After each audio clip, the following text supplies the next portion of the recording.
부모와 자녀 사이에 거짓말이 필요하다니 이것이 무슨 말인가 의아할 것이다.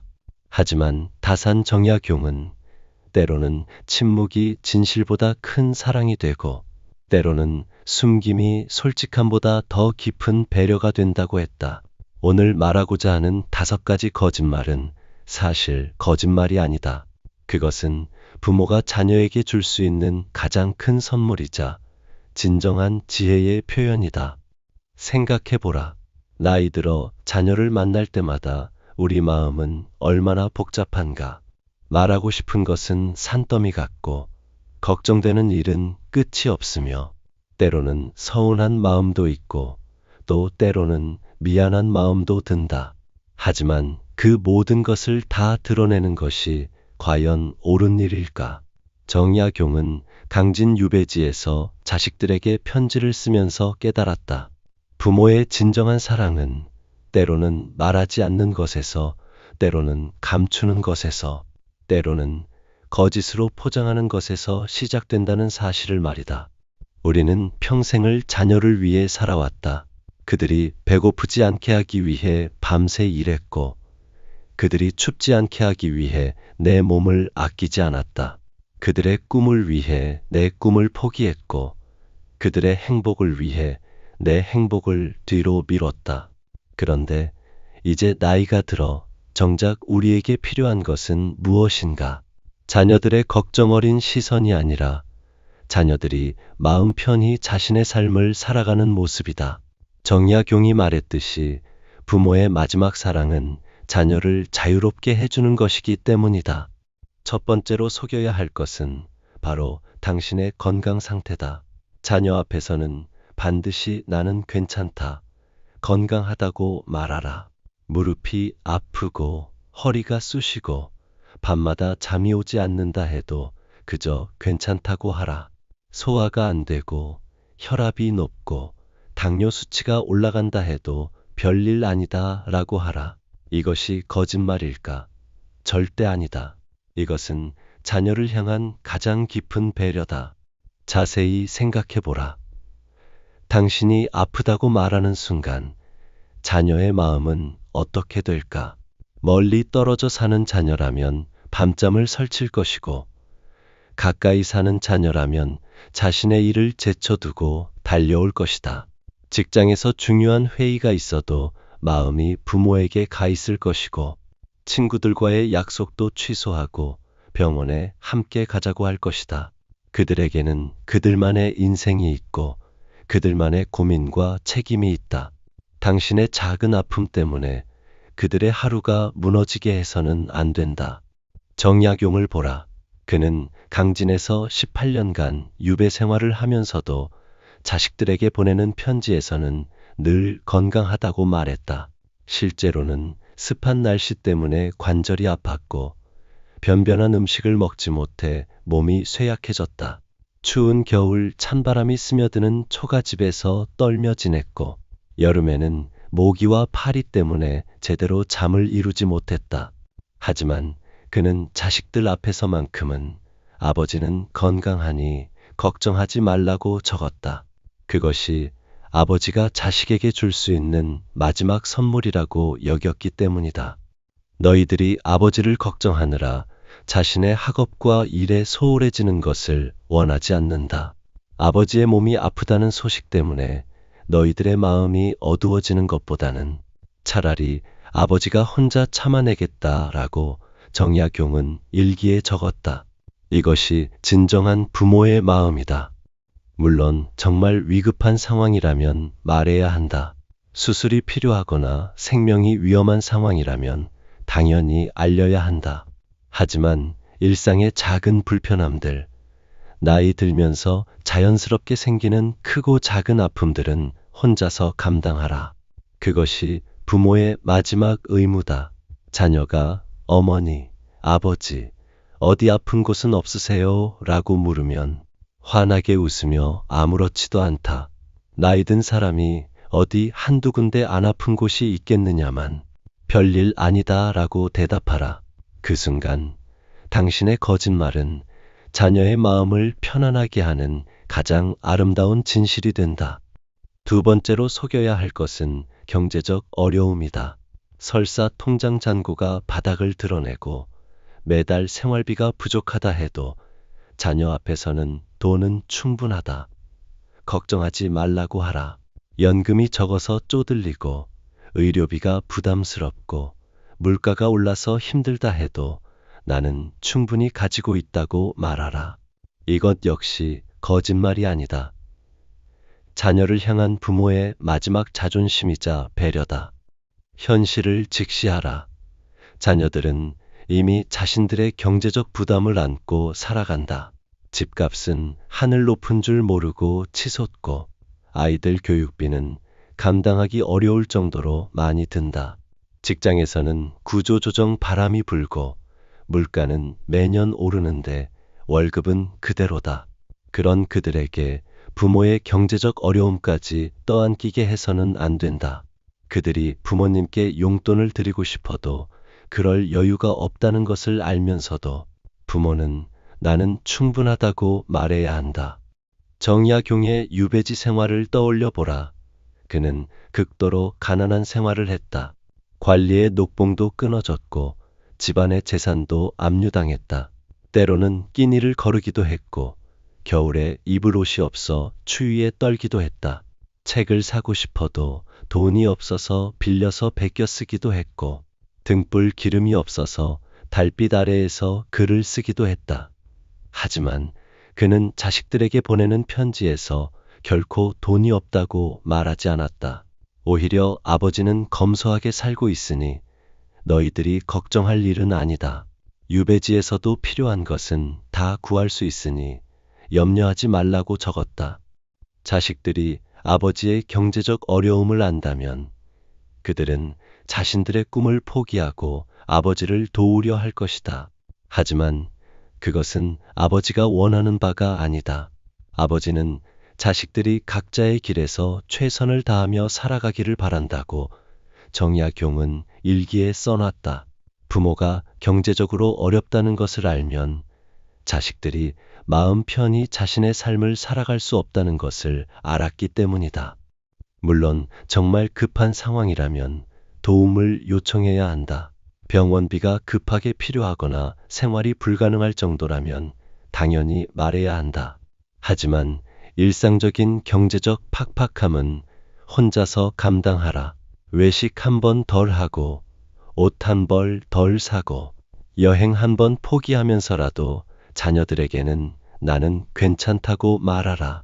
자녀가 부모님, 용돈 드릴까요? 라고 하면 고맙지만 나는 충분하다. 너희들이나 잘 챙겨라고 대답하라. 그들의 마음만 받고 실제로는 거절하라. 그것이 부모가 자녀에게 줄 수 있는 마지막 여유다. 세 번째로 속여야 할 것은 외로움이다. 아무리 적막한 하루를 보내고 아무리 말할 사람이 없어서 답답하다 해도 자녀 앞에서는 나는 외롭지 않다. 할 일이 많다고 말하라. 하루 종일 아무와도 말하지 않아 목소리를 잊을 것 같고 TV만 보다가 하루가 지나가고 전화 한 통 받지 못하는 날이 계속되어도 나는 바쁘다고 말하라. 이것은 자녀를 향한 부모의 마지막 독립선언이다.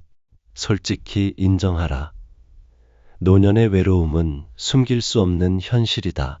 배우자를 잃고 나면 집안이 너무 조용해서 견딜 수 없다. 친구들을 하나 둘 떠나보내고 나면 연락할 사람도 없어진다. 하루 종일 아무와도 대화하지 못하는 날들이 이어지면 가슴 한편이 답답해진다. 그런 날이면 자녀에게 전화를 걸고 싶고 자녀가 자주 찾아오기를 바라게 된다. 하지만 그 외로움을 자녀에게 떠넘겨서는 안 된다. 명심하라. 자녀들에게는 자녀들만의 인간관계가 있다. 직장 동료들과의 회식, 친구들과의 만남, 배우자와의 데이트, 아이들과의 시간이 있다. 그들에게도 치열한 인간관계에 스트레스가 있고 그 안에서 균형을 맞춰가며 살아가고 있다. 부모의 외로움 때문에 그들이 자신의 인간관계를 포기하게 해서는 안 된다. 부모가 외롭다고 하면 그들은 친구들과의 약속을 취소하고 부모에게 올 것이다. 동료들과의 모임도 빠지고 부모와 시간을 보내려 할 것이다. 하지만 그것은 옳지 않다. 정약용은 18년간의 유배 생활 동안 극도의 외로움을 겪었다. 가족과 떨어져 지내며 때로는 며칠 동안 아무와도 말을 나누지 못했다. 유배지의 주민들과는 신분의 차이 때문에 깊은 교감을 나누기 어려웠고, 동료 죄인들과는 정치적 견해가 달라 마음을 터놓기 힘들었다. 때로는 혼자서 울기도 했고, 절망에 빠져 며칠간 아무것도 하지 못하기도 했다. 하지만 그는 자식들에게 보내는 편지에서 아버지는 책을 읽고 글을 쓰며 의미 있는 시간을 보내고 있다. 유배지의 백성들과도 잘 지내고 있고, 때로는 시를 지으며 자연을 벗삼아 살고 있다고 썼다. 자식들이 아버지의 외로움을 안다면 그들은 자신들의 삶을 뒤로하고 아버지를 달래려 할 것이다. 하지만 그것은 아버지가 바라는 바가 아니다. 아버지의 외로움은 아버지가 감당할 몫이다. 라고 정약용은 일기에 적었다. 부모의 외로움을 자식이 책임져야 한다고 생각하는 것 자체가 잘못이라는 뜻이다. 자녀가 부모님 외로우시지 않으세요? 라고 물으면 책도 읽고 산책도 하고 텔레비전도 보고 할 일이 많아서 시간이 부족하다. 이웃들과도 가끔 만나고 취미 생활도 하니까 전혀 외롭지 않다고 대답하라. 그리고 실제로 그렇게 살라. 외로움을 혼자서 견디는 법을 배우라. 책을 읽고 산책을 하고 취미를 만들고 혼자만의 시간을 즐기는 법을 익히라. 그것이 부모가 자녀에게 줄 수 있는 마지막 가르침이다. 네 번째로 속여야 할 것은 자녀에 대한 서운함이다. 전화를 자주 하지 않아서 서운하고, 자주 찾아오지 않아서 섭섭하고, 관심을 보이지 않아서 속상하다 해도 그 마음을 드러내지 말라. 명절에도 바쁘다며 얼굴을 보이지 않고, 생일도 까먹고, 안부 전화도 뜸하다 해도 너희들이 바쁜 것을 안다. 걱정하지 말라고 하라. 다른 집 자식들은 매주 찾아온다는 이야기를 들어도, 다른 집 자식들은 부모와 여행도 간다는 말을 들어도 부러워하는 기색을 보이지 말라. 냉정히 판단하라. 부모의 서운함은 자녀에게 죄책감을 줄 뿐이다. 엄마가 외롭다고 하시는데 어떻게 하지? 아버지가 서운해 하시는 것 같은데 더 자주 가야 하나? 다른 집 아들, 딸들은 다 효도하는데 나만 못난 자식인가? 이런 생각들이 자녀의 마음을 짓누르게 된다. 그들에게는 그들만의 속도가 있고 그들만의 방식이 있다. 그들도 나름대로 부모를 생각하고 있지만 현실적인 제약 때문에 자주 표현하지 못할 뿐이다. 부모의 기대에 맞춰 살도록 강요해서는 안 된다. 자녀들의 현실을 이해하라. 그들은 직장에서 야근하고 주말에도 일하고 아이들 뒷바라지 하느라 정신이 없다. 남편이나 아내의 부모도 챙겨야 하고 자신들의 건강도 챙겨야 하고 친구들과의 관계도 유지해야 한다. 그런 와중에 부모에게까지 자주 연락하고 자주 찾아오라고 하는 것은 너무 큰 부담이다. 부모가 서운해한다는 것을 알면 그들은 죄책감에 시달릴 것이고 억지로라도 시간을 내려고 애쓸 것이다. 하지만 억지로 하는 효도가 무슨 의미가 있겠는가? 정약용을 배우라. 그는 자식들이 편지를 늦게 보내거나 안부를 묻지 않아도 결코 원망하지 않았다. 오히려 너희들이 각자의 자리에서 최선을 다하고 있다는 것을 안다. 그것으로 충분하다. 아버지에게 안부를 묻지 않는다고 해서 효자가 아닌 것은 아니다. 너희들이 건강하고 열심히 살아가는 것만으로도 아버지는 만족한다고 격려했다. 부모의 사랑은 기대가 아니라 이해에서 시작된다는 것을 알았기 때문이다. 자식들이 아버지를 자주 찾지 않는다고 해서 효심이 없는 것은 아니다. 그들도 각자의 자리에서 최선을 다하느라 바쁜 것이다.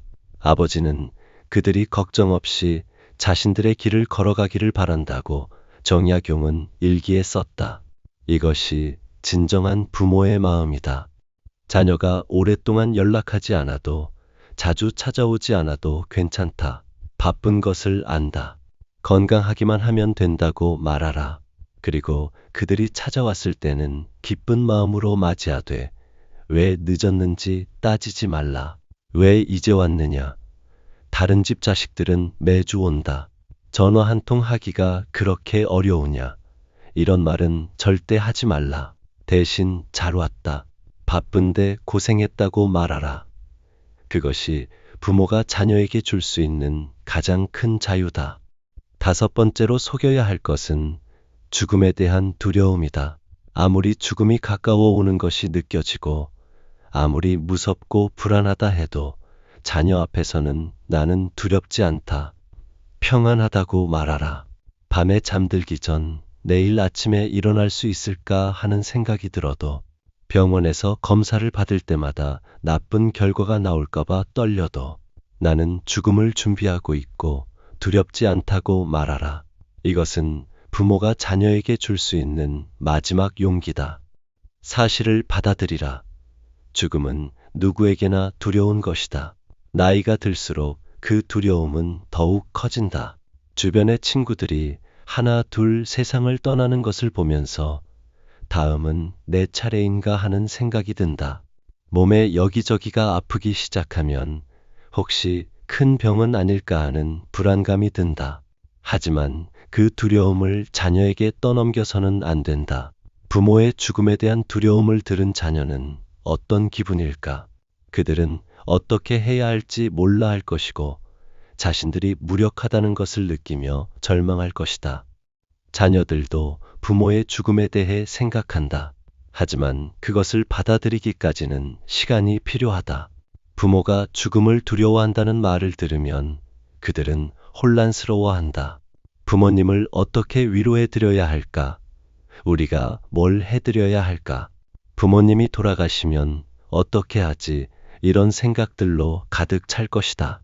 그러면 그들은 현재를 제대로 살지 못하고 미래에 대한 불안감에 시달리게 된다. 정약용의 마음을 헤아려 보라. 그는 유배지에서 죽음을 여러 번 각오했다. 병이 들었을 때도, 절망에 빠졌을 때도 죽음이 가까이 있음을 느꼈다. 때로는 이곳에서 죽으면 가족들이 내 임종을 지켜보지도 못할 것이다 라는 생각에 눈물을 흘리기도 했다. 하지만 그는 자식들에게 보내는 편지에서 아버지는 하늘의 뜻에 따라 평안히 살고 있다. 죽음도 자연의 이치이니 두려워하지 않는다. 아버지가 이곳에서 죽는다 해도 슬퍼하지 말라. 살아서 효도하지 못한 것을 한스러워하지도 말라고 썼다. 자식들이 아버지의 죽음을 두려워하는 것을 보는 것만큼 가슴 아픈 일은 없다. 아버지는 이미 충분히 살았고 할 일도 많이 했다. 죽음이 와도 후회는 없다.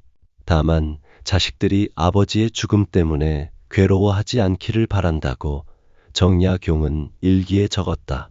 부모가 죽음을 두려워하지 않는다고 말해야 자녀들도 부모의 죽음을 자연스럽게 받아들일 준비를 할 수 있다는 것을 알았기 때문이다.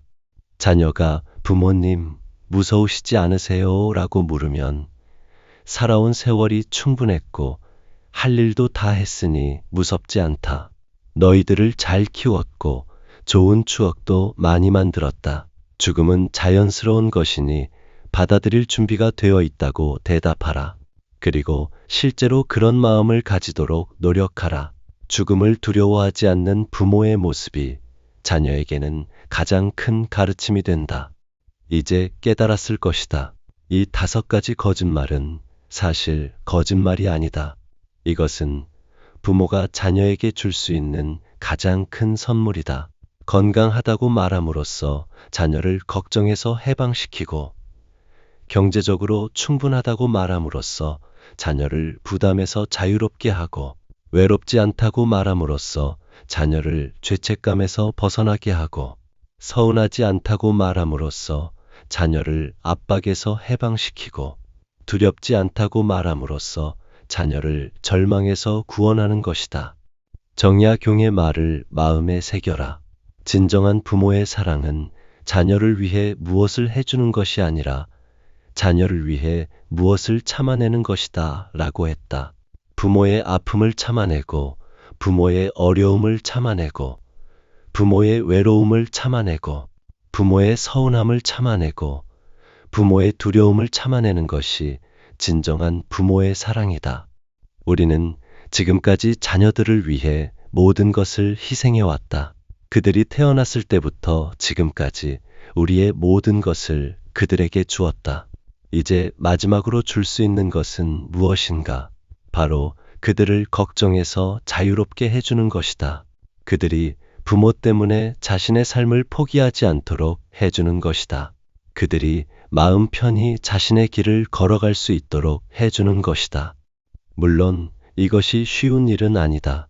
아플 때 괜찮다고 말하는 것도, 어려울 때 충분하다고 말하는 것도, 외로울 때 외롭지 않다고 말하는 것도 모두 어려운 일이다. 때로는 억지로 웃어야 하고, 때로는 눈물을 참아야 하고, 때로는 혼자서 모든 것을 감당해야 한다. 하지만 그것이 부모가 자녀에게 줄 수 있는 마지막 사랑의 표현이다. 곰곰 생각해보라. 자녀가 부모를 걱정하지 않고 자신의 삶에 집중할 수 있다면 그것이 부모에게는 가장 큰 기쁨이 아닐까. 자녀가 부모 때문에 스트레스 받지 않고 행복하게 살 수 있다면 그것이 부모가 바라는 최고의 소원이 아닐까. 자녀가 부모의 눈치를 보지 않고 자신이 원하는 인생을 살 수 있다면 그것이 부모가 꿈꾸는 최고의 성공이 아닐까. 정약용은 이런 글을 남겼다. 자식을 위한 부모의 마지막 선물은 자식이 부모를 걱정하지 않도록 해주는 것이다. 부모가 스스로 강해져야 자식이 자유로워질 수 있다. 부모가 스스로 행복해져야 자식이 마음 편히 자신의 행복을 추구할 수 있다고 말했다. 이것이 부모가 가져야 할 마지막 철학이다. 그러니 이제부터는 자녀 앞에서 강한 부모가 되라. 아픈 것도 혼자 견디고, 어려운 것도 혼자 해결하고, 외로운 것도 혼자 달래고, 서운한 것도 혼자 사귀고, 두려운 것도 혼자 이겨내라. 그것이 부모가 자녀에게 줄 수 있는 가장 큰 사랑이다. 자녀 앞에서는 항상 건강하고, 넉넉하고, 즐겁고, 만족하고, 평안한 부모가 되라. 그래야 자녀들이 마음 편히 자신들의 삶을 살아갈 수 있다. 물론 이런 거짓말을 하면서도 실제로는 자신을 돌보는 것을 게을리해서는 안 된다.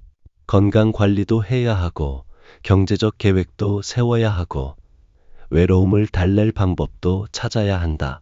다만 그런 노력들을 자녀에게 부담 주지 않고 혼자서 해내는 것이다.